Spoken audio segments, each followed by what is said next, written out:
इस क्लास में हम दो टूल सीखेंगे, एक सीजर टूल है और एक नाइफ टूल है। सबसे पहले सीजर टूल को सीखते हैं। इरेजर टूल के बिल्कुल नीचे मौजूद है, इसका कीबोर्ड शॉर्टकट है सी। अगर आप सी प्रेस करेंगे तो ये सिलेक्ट हो जाएगा।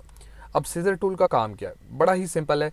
जैसे एक सीजर यानी कैंची काम करती है, बिल्कुल उसी तरह से ये टूल काम करता है। अब मेरे पास ये जो लाइन मौजूद है, अगर इस लाइन को मुझे बीच में से काटना है तो मैं सीजर टूल का इस्तेमाल करके इसको काट सकता हूँ।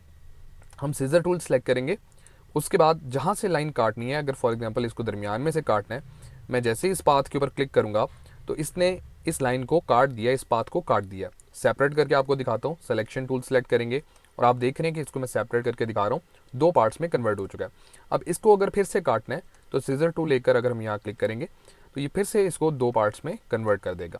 अब इस पाथ को अगर मुझे मल्टीपल पार्ट्स में कन्वर्ट करना है तो मैं सीजर टूल से रैंडमली इस पाथ के ऊपर 3-4 दफ़ा क्लिक कर दूंगा।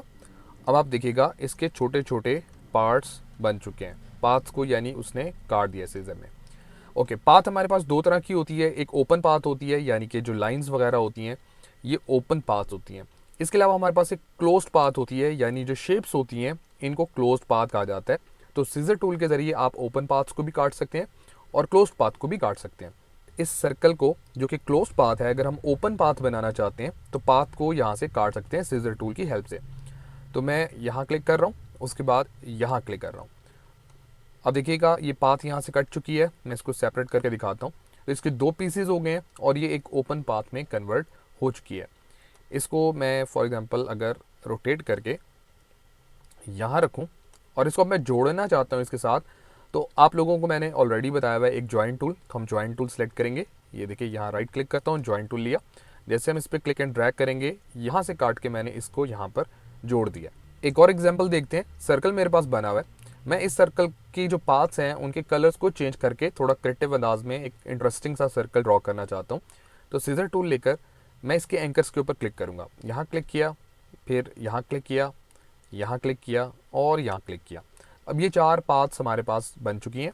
तो मैं ये सिलेक्ट है, मैं इसके अंदर कलर दे देता हूँ। यहाँ क्लिक करेंगे, ये अभी कलर जो है वो फिल में आया था तो मैंने इसको पाथ में भेज दिया।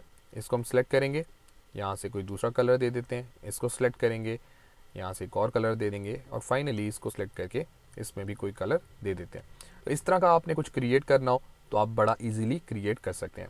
एक सर्कल और एक ओवल शेप क्रिएट करके रखी हुई है, एक में रेड कलर है और एक में ब्लैक कलर है। अब अगर मैं ऐसे दिखाना चाहता हूँ कि ये एक रिंग जो है इस पाथ के पीछे से गुजर रहा है, यानी इंटरलॉक हुआ हुआ है, ऐसी सिचुएशन हम क्रिएट करना चाहते हैं तो कैसे क्रिएट करेंगे। देखिए सीजर टूल मैंने लिया, मैं यहाँ क्लिक करता हूँ और फिर यहाँ क्लिक किया, यानी ये जो पाथ है इसको हमने काट दिया। काटने के बाद इसको सेलेक्ट रखकर मैं राइट क्लिक करूँगा, अरेंज वाले ऑप्शन में से इसको हम कर देंगे सेंड टू बैक। जैसे सेंड टू बैक करेंगे, आप देखिए ये ऐसे लग रहा है कि ये इंटरलॉक हुआ हुआ है, यानी रिंग्स जो है आपस में इस तरह से स्टक है, हालांकि ये दो सेपरेट पाथ हैं। सीजर टूल आप समझ चुके हैं, अब हम समझेंगे नाइफ टूल को। नाइफ टूल कहाँ मौजूद है, सीजर टूल के बिल्कुल नीचे मौजूद होता है। इसका काम क्या है, ये बिल्कुल एक कटर की तरह काम करता है। तो मैं एक सर्कल ड्रॉ कर रहा हूँ और इसके अंदर हम फिल कलर रखेंगे। तो कलर को मैं यहाँ से स्वैप कर लेता हूँ। अब अगर इस सर्कल को हमें दो पीसेस में काटना है तो मैं नाइफ टूल सेलेक्ट करूँगा। नाइफ टूल सेलेक्ट करने के बाद बाहर से हम क्लिक होल्ड करते हुए ड्रैग करेंगे और शेप को जिस तरीके से काटना है हम उस तरीके से ड्रैग करते हुए इसको काट सकते हैं। अब जैसे मैंने क्लिक छोड़ा, ये दो पीसेस में कट चुका है।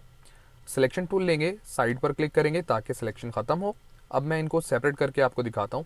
तो ये देखिए ये कट चुका है।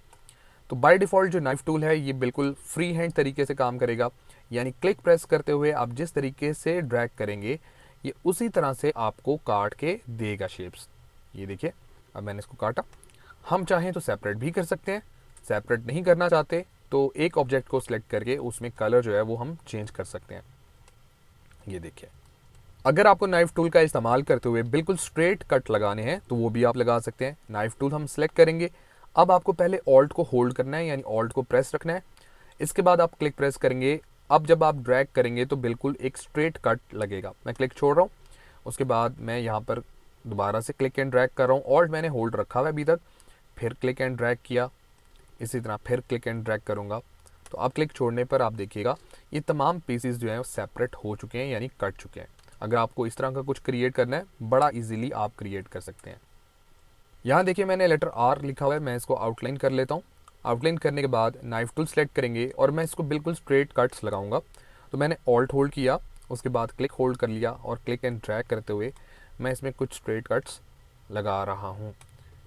देखिए यहाँ पर हम लगा लेते हैं, इसी तरह हम यूं भी कट्स लगा लेते हैं और बड़ा इंटरेस्टिंग सा टेक्स्ट बनने वाला है।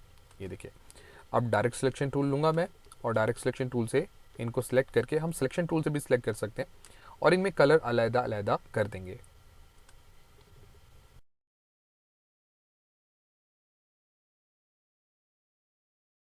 आप चाहें तो इसमें ग्रेडियंट भी लगा सकते हैं।